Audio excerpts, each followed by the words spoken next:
Hello, Flutie parents, and welcome to the studio. So today's video is about practicing habits, encouraging your student to practice to get the most out of their lessons. So as you know, we work weekly to make sure that they're getting proper instruction, they're getting information on flute techniques, on music theory, on music history, but this is a partnership. So they have requirements as students to practice. And your job as a parent is ultimately just to support that, to make sure that they're getting the most out of their lessons.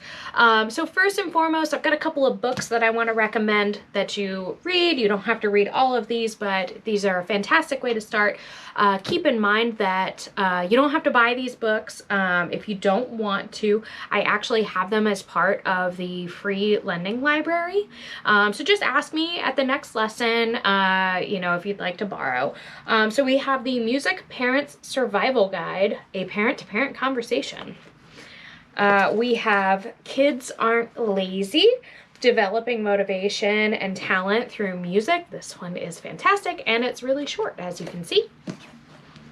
We have Beyond the Music Lesson, Habits of Successful Suzuki Families. This is geared much more towards Suzuki style instruction, which I do take some elements from Suzuki style, so this is a great read as well.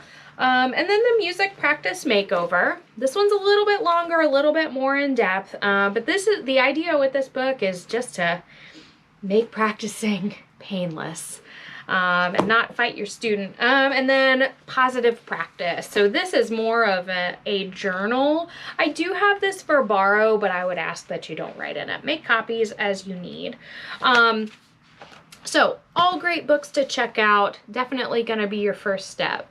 Couple of questions that I get that I think need to be addressed early on.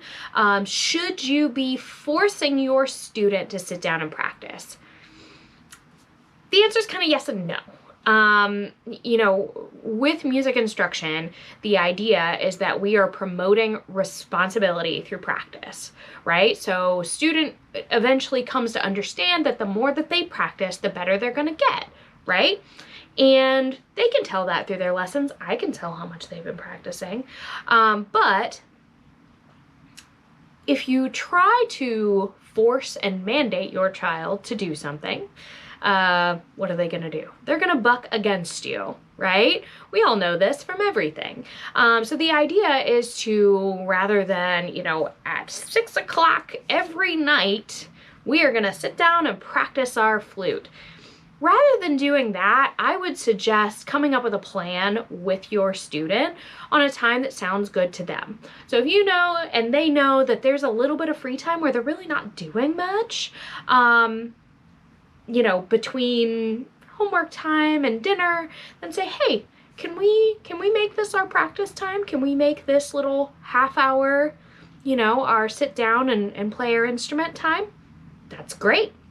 And if they agree to it, then, they agree to it. Now keep in mind that sometimes it's okay if your student's not feeling well, if they're tired from all the multitude of activities that they do, if they've had a lesson that day, skipping practice time is okay on that day. Obviously the more practice that you can get in, the better, but, let's not overdo it. Rest is important. Secondly, should you be sitting in on your students' practice? I do recommend, at least in the beginning, while they're learning how to practice, not just letting them go on their own.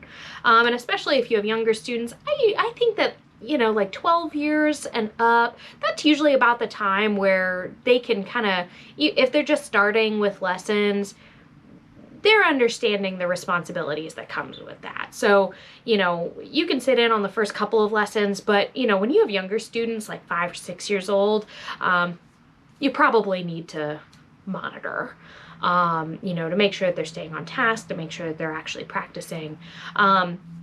But it's great for you to peek in, on practice to see how things are going. Ask if you can help with anything. Ask if they have questions.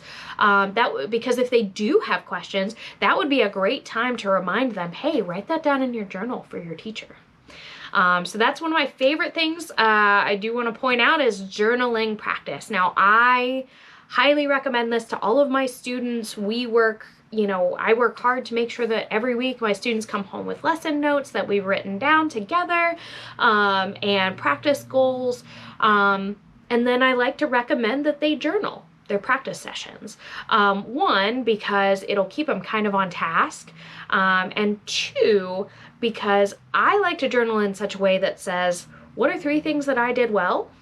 And what are 3 things that I can improve? So it gets them really thinking about what's going on, rather than just running through the piece, running through the exercise, doing things mindlessly. They're taking a minute to stop and think, was my articulation beautiful? Was my tone beautiful? Could I improve on this? Could I improve on that? What can I do better? What did I do well? So journaling practice, and like I said, if you're listening in on practice sessions, or if you're peeking in, saying something to the effect of, hey, do you have any questions? Oh, that's a great question to write down for your instructor, or text your instructor. If your instructor is open to that. I'm typically okay with my students texting me here and there if they have questions. So those are great ways. Like I said, ultimately taking a second to give your student a little bit of autonomy and saying, okay, what do you think is going to work for you? What time do you think is going to work for you to practice? Peeking in every once in a while, checking in on their progress, and encouraging them to journal. Those are going to be great ways to keep them moving forward. I do try to recommend an everyday practice for my students, but I do also understand that a lot of these students, especially in elementary, middle school, high school, are busy. I've got students that have all kinds of activities after school. So, if we miss a practice session, that's okay. If there's a week that, we didn't get to practice much, I would rather them come to me and say, hey, I really didn't get a chance, and be honest about that, than to encourage them to lie by getting upset that they didn't practice. So those are just a couple of my quick tips as far as, working with your student and, making this a partnership and making sure that we get good practice in. I would say that all of my students are doing fantastic things. I don't have a single student that I think needs to practice, more or isn't doing enough. I think that you guys are all fantastic, and you guys are all doing a fantastic job keeping up with your kids. So yeah, that's just a couple of thoughts on what to do next. If you have questions, feel free to send me a message. Bye!